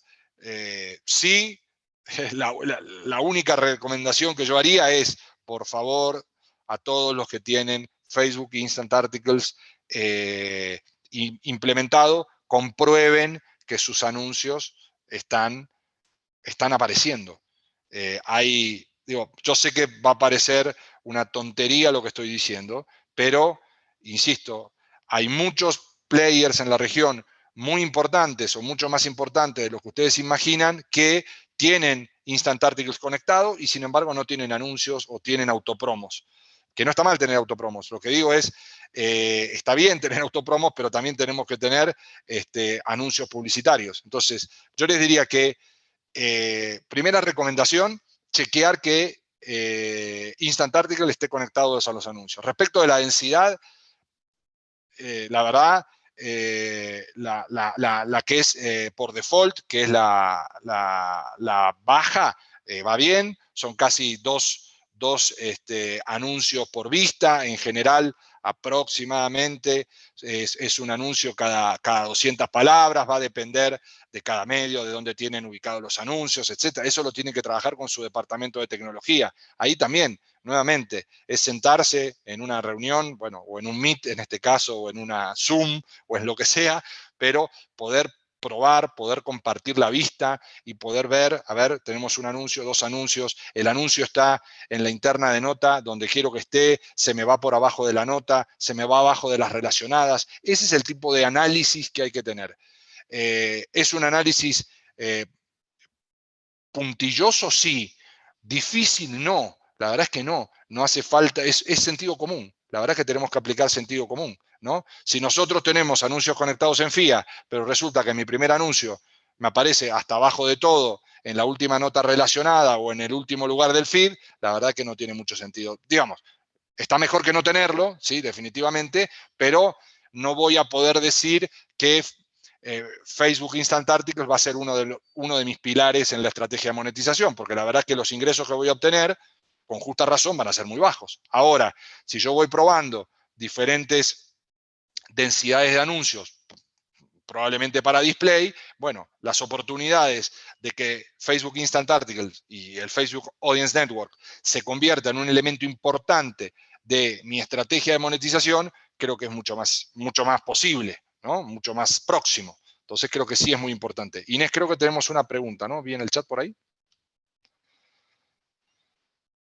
No me podía desmutear, discúlpame. Sí, no, en realidad lo que dicen es que aclaran que si uno no cumple las normas de Facebook para monetizar, se sufren penalizaciones y luego entonces se pierde la monetización y baja la distribución. Y después también sigue Cato, que nos agrega un gran adicional para Facebook y Instant Articles, es agregar un espacio de Ad Manager para utilizar como extensión de mi stock, y solo puedo usarlo como campaña directa, pero es un volumen inmenso, que es recomendable. Es correcto, exactamente. Les Entonces, recuerdo a todos que si quieren ir haciendo las preguntas, está abierto el chat para sacar sus propias dudas, ¿no? bien. Bueno, entonces, habiendo recorrido FIA, vamos un poquitito a ADEX, que es la otra gran plataforma. Elegí estas dos, fue una elección un poco arbitraria, sé que hay más, sé que está TITS, sé que está Tabula, sé que está Rubicon, que ahora se llama Magnite, y sé que hay muchas más, ¿ok?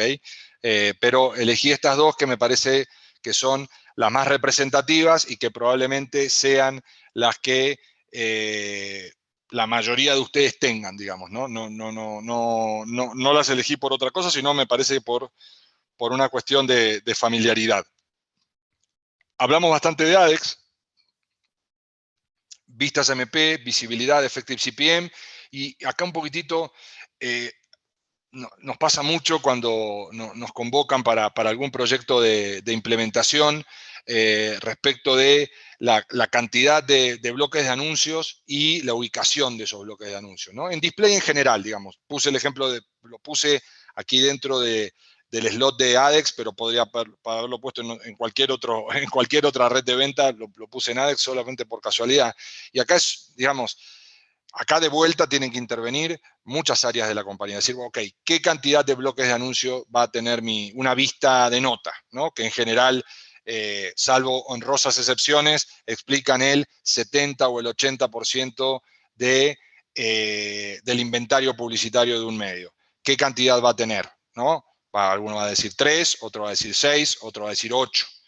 Bueno, cada bloque de anuncios sabemos que de alguna manera es un llamado y que ese llamado genera, de alguna manera, algunos milisegundos de carga en el sitio.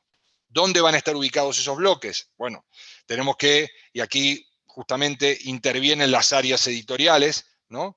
En donde hay que hacer justamente un equilibrio entre la cantidad de contenido y la visibilidad que yo le quiera dar a mi contenido. Esto es texto, imagen, ¿no? ¿Dónde voy a poner mis anuncios? Digamos, probablemente la posición top y bottom sea la menos conflictiva, pero probablemente donde haya mayor conflicto es, bueno, ¿cuántos anuncios voy a tener en la interna de nota, en el texto, ¿no? Es decir, voy a tener 2, voy a tener una regla que permita que cada tantos párrafos de texto voy a poder insertar un anuncio. Ese anuncio, dónde me va, digamos, qué viewability va a tener. Me parece que esas son todas variables que ustedes tienen que discutir y equilibrios que tienen que darse. Insisto, no hay recetas mágicas, no pretendan que yo venga y les diga no, vayan con 3 bloques de anuncios o vayan con 6 bloques de anuncios. Lo que sí les puedo decir con total seguridad es que si ponen 14 bloques de anuncios no van a ganar más plata porque automáticamente la red va a ajustar el effective CPM, es decir, la vista le va a dar una determinada cantidad de dinero, tenga 3 bloques de anuncio o tenga 14. Entonces, creo que ahí vuelve a primar el concepto de equilibrio y de sentido común, ¿no? Entonces, esta es una opinión personal. En las últimas implementaciones que hemos hecho, nosotros hemos trabajado entre 6 y 8 bloques de anuncios, ¿no? Top banner, bottom banner, sticky, y de acuerdo al cliente, de acuerdo a la vista, 1 o 2 intertextos y algún banner lateral, ¿no? Pero, insisto, es muy importante hacer, y al final del día también en eso tenemos que hacer cuentas, ¿no? Porque, digo, tenemos que hacer cuentas. Lamentablemente, esto, no lamentablemente, digamos, en realidad esto tiene una visión económica, ¿no? Es decir, cada decisión que nosotros tomamos, cada anuncio que nosotros ponemos, impacta de una u otra manera en nuestro estado de resultados. Por eso es algo tan importante, ¿no? Y por eso tiene que estar dependiendo de tanta gente que, insisto, tienen que tener un objetivo común. Vamos a la siguiente, por favor. Bueno, y por último, vamos a hablar un poquitito de video, que hemos hablado poco, ¿ok? Porque hablamos de imagen, perdón, de display y de notas. Hablamos un poquitito de audio también, que es como la categoría más incipiente en la región, y dejé para el final el video. El video tiene una gran pregunta que yo siempre los clientes se entusiasman mucho con el tema del video, y yo también, ¿ok? No es que yo no crea que el video es un gran formato. Probablemente el mercado, no, probablemente no, el mercado publicitario va tendiendo hacia el video a una velocidad asombrosa. Pero el punto en cuestión que tenemos que rescatar es quién financia el costo de servir video, ¿no? Es decir, qué herramienta tecnológica voy a utilizar, y al final del día, quién paga ese costo. Por poner un ejemplo, supongamos que yo tengo un player nativo en mi sitio, y que quiero, digamos, tengo una nota, y esa nota la ha visto o tiene un video destacado. Fantástico. Bueno, ese video tiene 1 millón de reproducciones, ¿no? Y lo sirvo desde mi plataforma, no recurro a un player de terceros como puede ser YouTube o el propio Facebook o Twitter, lo sirvo yo. Bueno, servir ese video tiene un costo, de acuerdo al proveedor que tengamos, etcétera, etcétera, etcétera, de $1.000, $2.000, $3.000, $4.000. Bien. El tema es, lo que no se dice es quién lo va a pagar, digamos, ¿no? Y, es decir, si no tengo publicidad, está claro que lo va a pagar el accionista o el dueño del medio.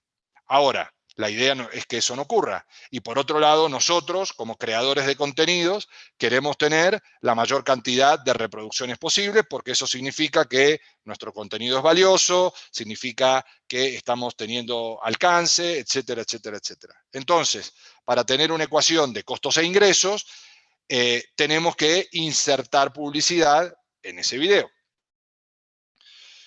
Ahora bien, tenemos dos maneras: directa o programática. Si vamos por la venta directa, tendría que asegurarme que el CPM de video, que en general obviamente son mucho más altos que los CPM de display, al cual yo voy a estar vendiendo, me va a pagar la ecuación de tener una cantidad de reproducciones elevada, por ejemplo, digamos, 1 millón de reproducciones.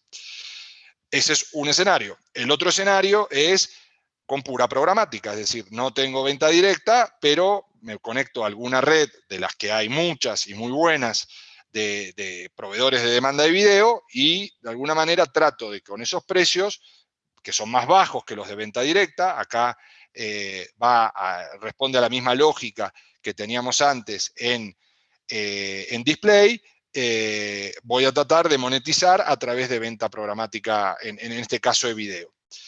Y bueno, en este caso, yo creo que lo que más conviene es, como también pasa en display, tener una estrategia mixta, ¿no? Es decir, tratar de alguna manera de que nuestro equipo de venta directa nos pueda garantizar, entre comillas, una determinada cantidad de impresiones vendidas en video a un determinado CPM, que por lo menos nos garantice el repago de la transferencia de datos que consume el video, y que la programática, por ejemplo, ¿no? Es decir, y que la programática, por ejemplo, pueda de alguna manera representar el margen de ese video, ¿no? La utilidad que me deja ese video. Eso puede ser una buena estrategia combinada, ¿no? Eso es muy, muy importante. El video es maravilloso, obviamente, pero es un contenido de alguna manera más caro de trabajar, que tiene de alguna manera mayores costos de producción, y que tiene también mayores costos, que implican mayores costos de tecnología. Es decir, voy a tener un player nativo, voy a tener un player de terceros, que de alguna manera me va a permitir poder servir video de manera propia o de manera a través de un esquema de revenue sharing. Digamos, acá digamos, hay muchas tecnologías hoy preparadas para servir video, muchas, absolutamente, muchas, y la mayoría de ellos integradas a la plataforma de venta programática, pero tengo que tener en cuenta justamente el costo, digamos, ¿no? Es decir, tengo un costo de transferencia de datos, ¿no? Un costo por servir determinada cantidad de reproducciones de video, otro costo por tener un player, que en general le tengo que pagar una licencia a una empresa tecnológica, o bien desarrollar un player propio que cumpla los estándares, pero bueno, voy a tener una determinada cantidad de horas de desarrollo que al final del día también representan un costo. Y creo yo que tenemos que tener un modelo distinto de inventario de video, digamos, ¿no? Tenemos que tener un modelo distinto de inventario de video si queremos tener un inventario de video que viva en nuestro sitio. Hay otros players muy conocidos en la región que deciden de alguna manera decir, ¿saben qué? Yo voy a crear video, pero toda mi estrategia de monetización va a ser a través de una plataforma de terceros, en este caso Facebook, por decir algo. Y hay muchos, AppSocial, VIX, bueno, muchos, que toman esa estrategia, ¿no? Pero estoy trabajando en la plataforma de un tercero. Si yo quiero servir en mi plataforma, voy a tener que tener la ecuación clara, precisa, nuevamente, de ingresos y costos ante distintos escenarios de reproducciones, de duración, de tiempo de retención, algo súper importante en el video, y por eso hablamos de medición constante de resultados, digamos, ¿no? Al igual que lo que vimos en el caso de display, lo que tiene que ver con la medición de resultados en tiempo real de si vamos obteniendo tal o cual resultado, tal o cual fill rate, tiene que estar retroalimentándose permanentemente entre las áreas de tráfico y las áreas de ventas y las áreas de top management para decir, bueno, y las áreas editoriales, digamos, ¿no? Hay veces que hay momentos de mayor demanda y el vendedor o el área de ventas viene y dice, chicos, necesito 4 millones de impresiones de video que se tienen que devengar en una semana. Bueno, automáticamente ahí las áreas comerciales tienen que ver qué producción tienen, qué derechos tienen, por otro lado, ¿no? Por todo el tema de copyright que en toda la región está cobrando una importancia muy, muy grande, y con base en eso establecer una estrategia que permita servir esas impresiones y que se pueda hacer de manera rentable. Pero para eso tenemos que tener muy, muy claro lo que nos cuesta servir esas impresiones de video, sobre todo en lo que tiene que ver con transferencia de datos, ¿no? Lo que son players, ya sea que tengo un player propio o ya sea que tengo un player de tercero, en general el costo es un poco más cierto, mientras que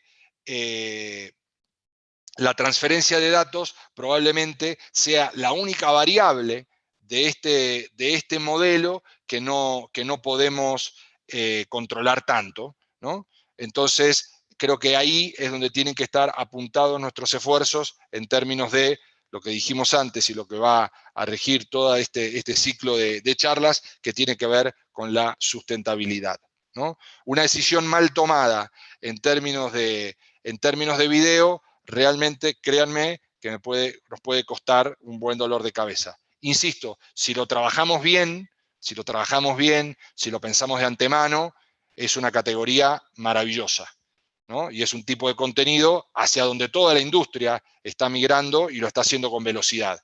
Pero creo que tenemos que controlar bien las variables, particularmente aquellas variables que no conocemos. Bueno, creo que es todo. A ver, Dani, ¿tenemos una más o creo que es todo? Sí. Me gustaría, si es que las tienen, si hay dudas, comentarios, sugerencias, quedo a la espera de su feedback, chicos. Parece que sos muy claro, Ezequiel, porque la gente le quedó todo muy claro y no tienen dudas. No creo, no creo, no creo. Veremos.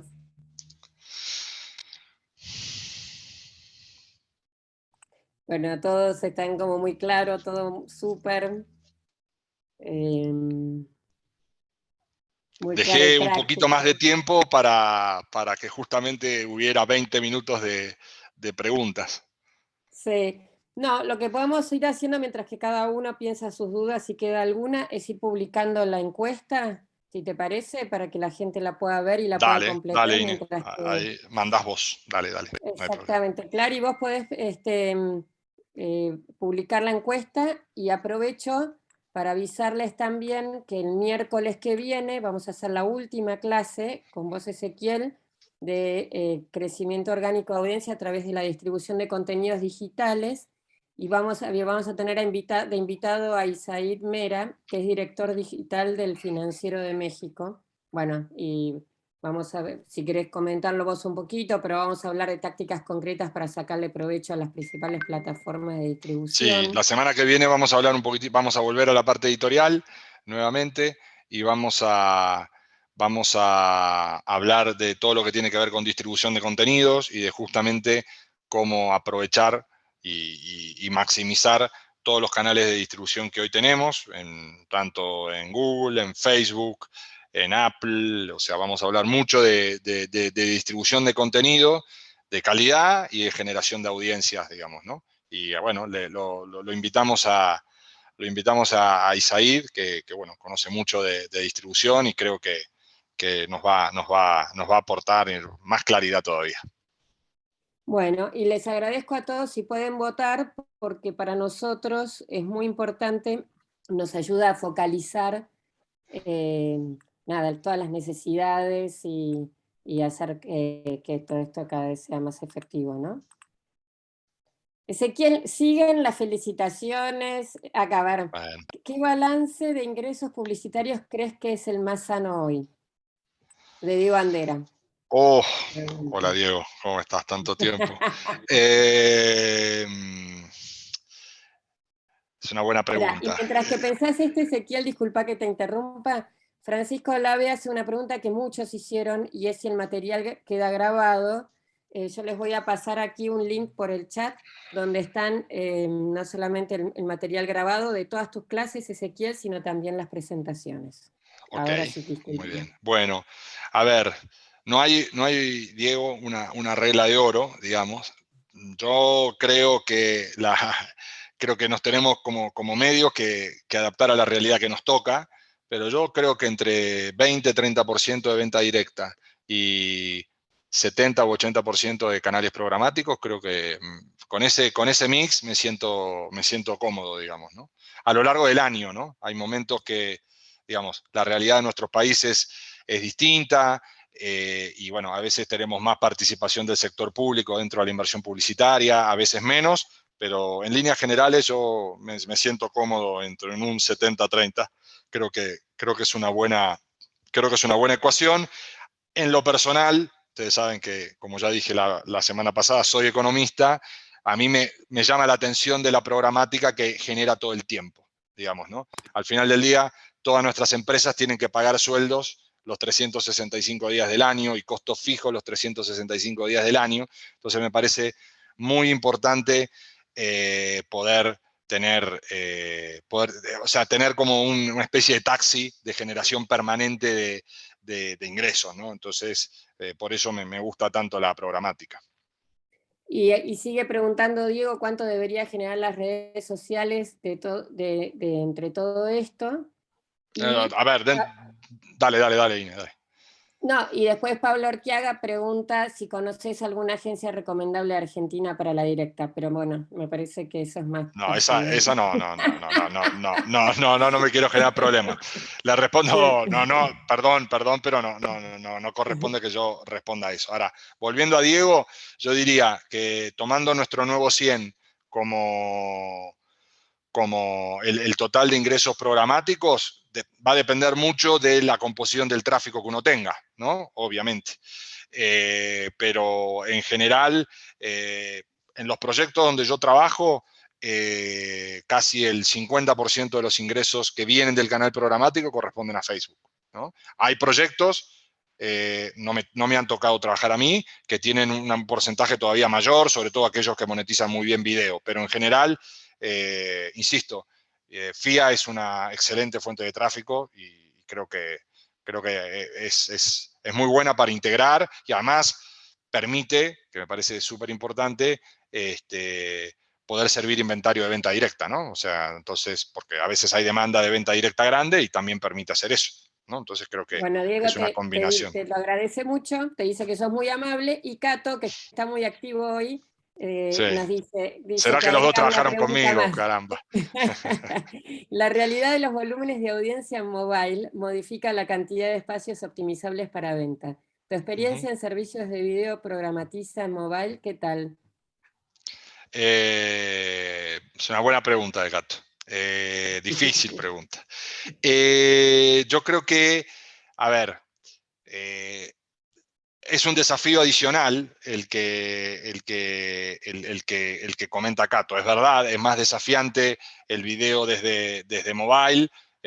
Los SDKs que tenemos que tener de los players son más complejos, etcétera, etcétera, etcétera. Pero yo creo que es posible, creo que tenemos que probar.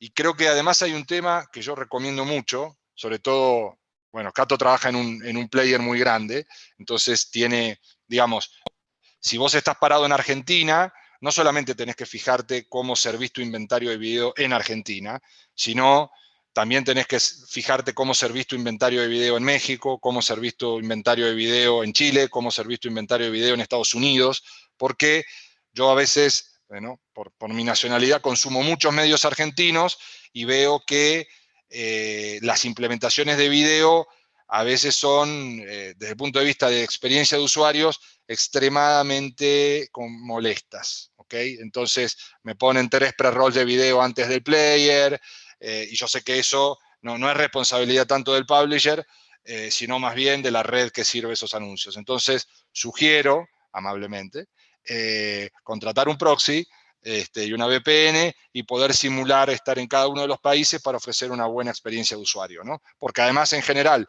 los publishers argentinos tienen mucha capacidad de exportación de contenidos y son muy visitados en todos los países de la región. Entonces, creo que ahí también aplica el P por Q. Si nosotros tenemos una buena experiencia de usuario, probablemente nos consuman más video. Ahora, si viene un usuario de México a consumir un publisher de Argentina X y quiere ver un video que resulta de su interés, pero antes del video tiene 4 pre-rolls, la verdad que la tasa de abandono va a ser mucho mayor, ¿no? Entonces, creo ahí que hay que trabajarlo de esa manera. Y después tenemos una pregunta de Pablo Orquiaga, que pregunta sobre la integración de Ad Manager con Instant Articles. Si consideras que afecta el alcance, siempre dicen que no, pero, y pone con muchas es. Yo no lo utilizo, ¿ok? Los voy a recomendar de esa manera. A mí el arbitraje no me gusta y creo que a Facebook tampoco. Así que yo no lo utilizo y creo que, Okay. dichas redes tienen capacidades para poder complementarse, pero sin hacer arbitraje y respetando las normas de cada red, digamos, ¿no? Bueno, y ya nos quedan solo 5 o 10 minutos, así que hago una pregunta de Catherine Contreras, que dice que en el caso de los sitios con Playboy, si recomendás, en los casos de sitios con Playboy, recomiendas para los suscriptores mantener los espacios publicitarios, manejar un volumen menor o erradicarlos completamente. Buena, pero difícil también esa Catherine Contreras pregunta. viene a un medio bastante grande, mediano grande. Ok. Yo creo que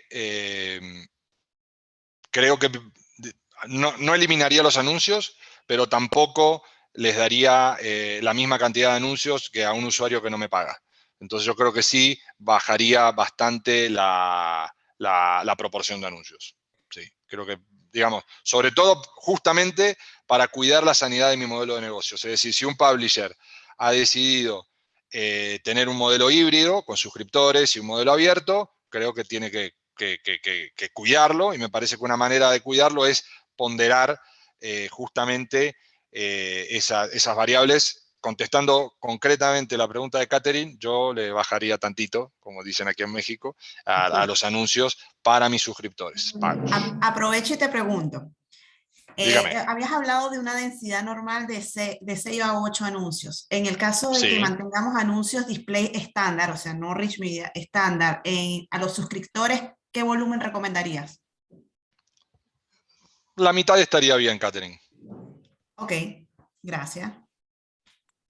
Ok, viendo que no hay más preguntas, yo lo que diría, Ezequiel, fueron tantas las informaciones que pasaste que está bueno también que quienes participaron puedan procesarlo un poco, y en todo caso, si tienen alguna duda o aplicación de todo lo que estuvieron viendo, al principio de la clase que viene, el miércoles que viene, a las 10 de la mañana, como siempre, hacemos, si a alguien le quedó alguna duda de esta clase, que la pueda comentar, porque van a tener que bajar mucho a la práctica todo lo que les diste. Así que... Va, perfecto. Genial. Ahí bueno, están mostrando mi correo, ezequiel.arbusti@guanifra.org, y ahí me pueden hacer llegar todas las preguntas que crean convenientes, y sí, como dice Inés, las podemos comentar en el comienzo de nuestra charla de la semana que viene. Genial. Bueno, muchísimas gracias, Ezequiel. Un lujo tenerte. No, por favor, a ustedes. Gracias a todos los que participaron, y especialmente al Facebook Journalist Project, que nos permite hacer este tipo de capacitaciones para el mejor desarrollo, desempeño de todos los medios. Así que muchas gracias. Bueno, gracias a ustedes, un gusto, que tengan buen día. Rodrigo Bonilla también de Buonífera por prestarnos té. Muchas gracias. Gracias a todos, gracias Claudia y Andrés y Aduca también. Adiós. Cuídense. Gracias.